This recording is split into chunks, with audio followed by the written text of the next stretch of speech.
Hi, I'm Archer. Welcome to Community Cycles.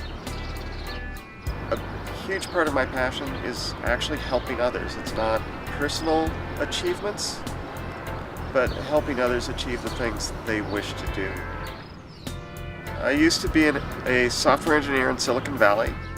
In the fall of 2001, I started feeling twinges in my hands, and by winter, I basically couldn't use my hands very well at all. So that forced me to retire on disability from programming. I was at ends and I went back to school for a while to try to finish my degree.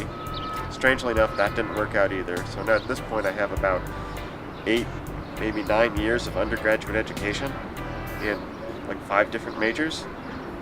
I moved from Silicon Valley to Boulder about 15 years ago.